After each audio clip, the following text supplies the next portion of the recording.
First though, my next guest is the presenter of the Happy Place podcast. Such a good idea, especially right now. And with the help from the likes of Craig David and Emma Willis, she wants to make us all feel a little bit better in lockdown. Fearne Cotton joins me now. Fearne, it's so lovely to see you. Great to see you. You know what? I know we've talked about the Happy Place, the podcast, and the whole sort of event that you do. We really need it right now. It's very timely, isn't it? It is. You know, I think everybody's feeling more anxious than usual, and, you know, people that had never experienced a low day or feeling depressed or having insomnia or anxiety, you know, these are things that are now coming through for people because we've all got so much to sort of deal with, even on a subconscious level. So I hope that what we're doing is helping in some way. No, it's a great idea. And the actual festival, I know we talked about the festival this time last year, didn't we? Yeah. But now, of course, it's online. So what can people expect? Well, we've basically tried to take the festival as it was last year as a live event and basically, you know, just pop it on your phone, your laptop. So it's a virtual festival where you basically enter the website. There's a lovely little map that you can navigate. There it is. And you just click on the different areas. There's a fitness area, there's food, there's meditation, there's yoga. There's tons and tons of talks in the Talks Lounge with people like Clara Ampho, Gary Barlow, Craig David, Bryony Gordon. Really amazing conversations to be listened to there. And then some amazing arts and craft workshops, also loads of stuff for kids. There's some really cool, unusual things, like there was a Gong Bath a couple of nights ago. I'm not sure if you've had a Gong Bath before, Lorraine, but they're wonderful. We did. We had a Gong Bath. You just lie there. It's fantastic. And somebody gongs things and I don't understand it, but it's fabulous. It's beautiful. So there's lots of nice experiences that you can have that you might have previously felt nervous to go and try in a class environment, and now you can do it at home. So there's a different schedule every day that you can check out. But if you miss what's on the schedule that day, you can go back and watch it at your leisure.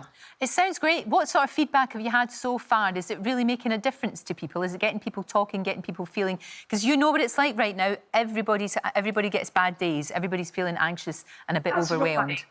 I think the sense of community has definitely been something that people have really enjoyed. So, you know, I took part in one of the evening meditations a few days ago, and it was a really nice experience to know lots of other people, wherever they were in the world, were also doing the same thing. And I think we've really lost that connection and that community in our everyday lives. So if there's any other way we can forge it, then that's brilliant. So I really hope that the festival is providing that on some level, for sure. But the feedback, it's terrific, and it's trying things. You know, some people are a wee bit scared, think, oh no, that's too hippy dippy for me, or I'm not sure. Well, hey, you're in your house. Nobody's going to be judging you. It doesn't matter. You can just give it a go. And don't you think right now as well? I know I've said this to a lot of musicians that have been on the show, and a lot of people who love music and are passionate about it, like you are.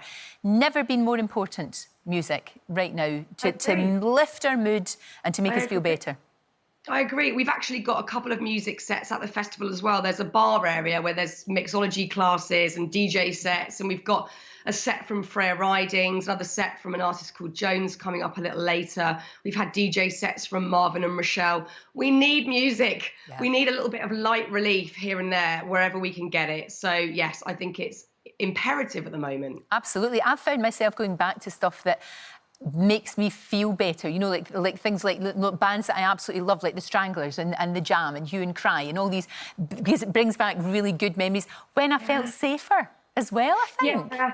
I think, you know, it is a time where being a bit nostalgic is no bad thing. You know, I usually am all about like being in the now and living in the present. I think if there's a little bit of, you know, joy in getting nostalgic, then go for it. You know, absolutely reminisce and listen to music that makes you feel happy and joyful. Absolutely. For sure, because I know you did the 90s show. I thought that was great. I loved that. I just wallowed in the nostalgia of that. It was so good. Listen, how are you doing in the old lockdown? Because I know you've had this brilliant project, which has been great because that has given you something to focus on as well, because we all need that. We all definitely do. But how has it been generally? Well, it's been really hectic, I'm not going to lie. Like a lot of people, I've been juggling work and family life and homeschooling, which even to say those words makes my toes curl. It's been intense. You know, I've got all 4 kids here at the moment, my kids and my stepkids. and everyone's on a different schedule and everyone's eating at different times. And then I've been trying to put this Happy Place virtual festival together, still doing the 90s BBC Radio 2 show and my podcast at the same time. And I've just finished another book. I'm not quite sure why it all ended up being in one big chunk, but it's been really busy. And I think, like many people, I've had good days where I've felt like I'm nailing it, and I've had really low days where I've just felt like I'm sort of drowning in it all, as well as trying to process just sort of fundamentally what's happening globally. And that's a big, big thing for us to get our heads around, if we can at all. So it's been a mixed bag of emotions, I would say. But, you know, I think that's okay. I think it would be weird to feel fine and normal during such a strange time. I think you're absolutely right. A lot of people have said that. They've said, if your life hasn't changed and you haven't had those little wobbles, then, you know, you're really out of the ordinary in that sense. Absolutely. You know, you really would be. You would be, I mean, it would be strange for us not to all. You have to look after yourself as well. You've got all this stuff going on, but you take care of yourself. And I think the Happy Place is such a great idea. And it continues until the July the 12th, yeah? Yeah, it's on for a month. It's all for free. You just go to happyplacefestival.com. You can mooch around the website, see what takes your fancy, take part in the classes that are going out live. Or as I said, you've missed a week so far, but you can go back and check out those talks, those yoga classes, fitness classes, cookery classes, whatever, and do them at your leisure. So there's plenty to see. If you do feel isolated, stuck at home, if you are vulnerable and you can't leave the house, then hopefully that is providing you with some good entertainment and the opportunity to try something new. Sounds great. Fearne, always a joy. Thank you, my angel. Thank you, you look after Lorraine. yourself. Great to see you. Thank you.